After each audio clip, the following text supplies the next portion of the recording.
আমি যে জায়গাটিতে দাঁড়িয়ে আছি এটি হচ্ছে গাজীপুরের নাওঝোর ভাঙা ব্রিজ এলাকা।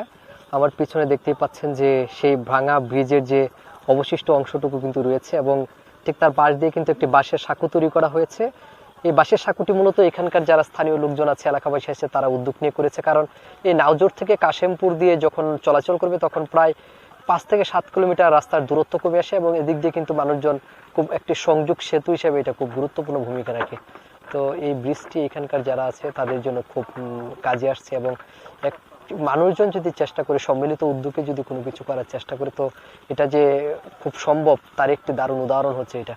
তো আমাদের অনেক এলাকা আছে কিন্তু যারা হয়তো বা ইচ্ছা করলেই কিন্তু আমরা পারি কিন্তু এরকম একটি সংযোগ সেতু করার জন্য। তো আপনাদেরকে দেখানোর চেষ্টা করছি যে মূলত যে আমার পিছনেই দেখতে পাচ্ছেন যে মূলত যে এই সংযোগ সেতুটি বাঁশ এবং লোহা এদিকে কিন্তু তৈরি করা হয়েছে এবং এর ফলে দেখাচ্ছে এদিক দিয়ে আগে মানুষজন নৌকা নিয়ে, ছোট ছোট ট্রলার নিয়ে কিন্তু এদিক দিয়ে যাতায়াত করতো। এর ফলে এদিক দিয়ে যারা চলাচল করতো তারা কিন্তু চরম ভোগান্তি নিয়ে চলাচল করতে হতো।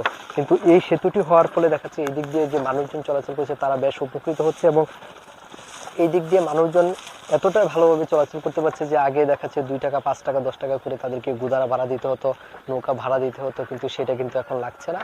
এবং এর ফলে এই দিক দিয়ে যারা চলাচল করছে তারা খুব অল্প সময়ে কিন্তু গাজীপুরের নাওজোর থেকে আপনার কাশেমপুর যেতে পারছে। অন্যথায় তাদেরকে দেখাচ্ছে নাওজোর দিয়ে কোনাবাড়ি দিয়ে ঘুরে, এবং যেহেতু কাশেমপুরের রাস্তাটি ইতিমধ্যে ভাঙা আপনারা জানেন, তো সেদিক থেকে ঘুরে তাদেরকে যাওয়া লাগতো।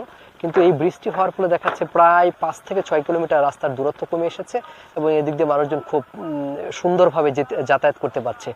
তো আমার এই ভিডিওটা করার মূলত বেশ কয়েকটি উদ্দেশ্য আছে। তার মধ্যে একটিতম হচ্ছে যে সম্মিলিত উদ্যোগ যদি মানুষ নিয়ে থাকে তাহলে কিন্তু যে কোনো একটি ভালো কাজই কিন্তু খুব দ্রুত সম্ভব। তারই একটি বাস্তব উদাহরণ হচ্ছে এই নাওজোর ভাঙা ব্রিজ এলাকায় এই ব্রিজটি। আপনাদেরকে আমি যদি যে জিনিসটা একটু দেখানোর চেষ্টা করবো যে এই ভাঙা ব্রিজের এলাকাটা মূলত এতটাই যে এখন খুব জনপ্রিয় যে এদিক দিয়ে মানুষজন যখন চলাচল করে, একটা সময় কিন্তু এই দিক দিয়ে মানুষ তেমন একটা চলাচল করতো না। কারণ এদিক দিয়ে মানুষজনকে দেখাচ্ছে বৃষ্টি বা বন্যা যখন হতো তখন দেখাচ্ছে এদিক দিয়ে নৌকা দিয়ে চলাচল করতো, তখন নৌকা দিয়ে চলাচল করার ফলে এদিক দিয়ে মানুষজন একটু সাশ্রয় হতো এবং যেতে পারতো। কিন্তু যখন শুকনার মৌসুম চলে আসে, মানে এই সময়টুকু সময় কিন্তু আপনার এদিক দিয়ে কোনো চলাচলের কোনো ব্যবস্থা ছিল না বা চলাচল তারা করতেও পারতো না। কিন্তু এই ব্রিজটা হওয়ার ফলে, এই কাঠ বাঁশ দিয়ে ব্রিজটা করার ফলে এদিক দিয়ে মানুষজন কিন্তু এখন পায়ে হেঁটে চলাচল করতে পারছে এবং এদিক দিয়ে প্রায় কয়েক হাজার মানুষজন কাশিমপুর থেকে গাজীপুর চৌরাস্তা সহ আশপাশি এলাকা কিন্তু যেতে পারছে এবং কয়েক ঘন্টা তাদের সময় বেঁচে যাচ্ছে এবং এর ফলে দেখা যাচ্ছে তারা দ্রুত সময়ে যাতায়াত করতে পারছে। এর ফলে দেখা যাচ্ছে কোনাবাড়ি দিয়ে কাশিমপুরে যাওয়ার যে মানুষের একটা নির্ভরতা ছিল সেটাই কিন্তু অনেকাংশেই কিন্তু কমে এসেছে। এবং স্থানীয় লোকজন যেটা বলছে যে এদিক দিয়ে এই কাঠে ব্রিজটা করার ফলে তারা যেমনভাবে সময় বাড়ছে, যেমনভাবে তাদের দেখাচ্ছে যে গাড়ি ভাড়াও দেখাচ্ছে, আপনি যদি কোনাবাড়ি ঘুরে যদি এদিক দিয়ে গাড়ি দিয়ে যদি যেতেন তাহলে আপনাকে অনেক ভাড়া গুনতে হতো। কোনো সময় তো 20 টাকা, 30 টাকা বা 50 টাকা লাগতো। সেই সময়টুকু কিন্তু তারা মোটামুটি এখানে বেঁচে গেছে।